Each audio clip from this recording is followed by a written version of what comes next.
एक चित्रकेतु नाम के एक राजा, जिन्होंने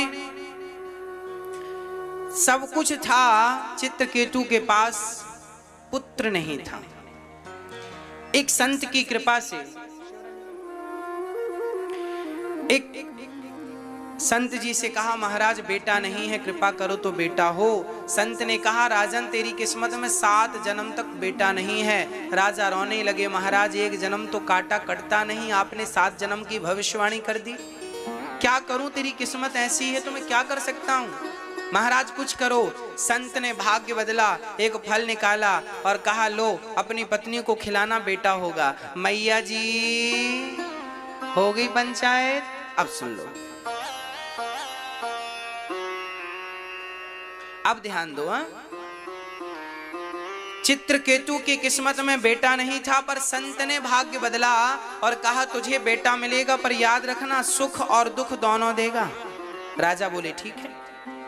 बड़ी पत्नी का नाम कृतद्युति था। फल खिलाया, कुछ दिनों बाद वो गर्भवती हुई। समय आया, सुंदर सा बच्चा पैदा हुआ, इतना बढ़िया था। राजा ने गांव में, नगर में घर घर लड्डू बांटे, बेटा हुआ बेटा हुआ, बधाई ले लो बधाई ले लो। खूब आनंद हुआ, उत्सव मनाया। एक रानी के बेटा हुआ था ना, बाकी रानियां जो थीं उनको बेटा, राजा की बहुत सारी पत्नियां थीं और बेटा एक को हुआ। अब बाकी पत्नियों के अंदर जलन होने लगी कि राजा उससे ज्यादा प्यार करने लग गए हैं जिसको बेटा हुआ, हमको तो देखते नहीं। तब उन रानियों ने जलन के कारण उस नन्हे से बच्चे को जहर देकर के मार डाला।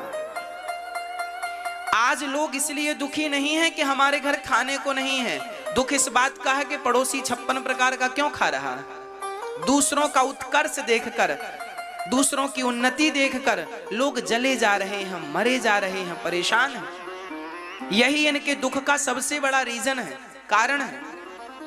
प्रिय भक्तों, उन रानियों ने उस बच्चे को, नन्हे से बालक को जहर देकर जो मारा, बच्चा जहर खाया, सोया, ऐसा सोया जागा ही नहीं। सुबह राजा रानी ने देखा मेरा लाल जागा नहीं, जाकर देखा तो मरा पड़ा। राजा रोने लगे, रानी विधाता को कोसने लगी, विधाता बड़ा निर्दयी है तू, अरे मारना था मुझे मार दिया होता, मेरे नन्हे से बच्चे ने तेरा क्या बिगाड़ा था। अब रानी विलाप कर ही रही थी, तभी वहां देवर्षि नारद जी आ गए। नारायण नारायण। राजा क्यों रो रहे हो? महाराज देखिए ना, मेरा बेटा मर गया। नारद जी ने कहा, राजन इस सृष्टि का नियम है, जो आएगा जाना पड़ेगा, आना जाना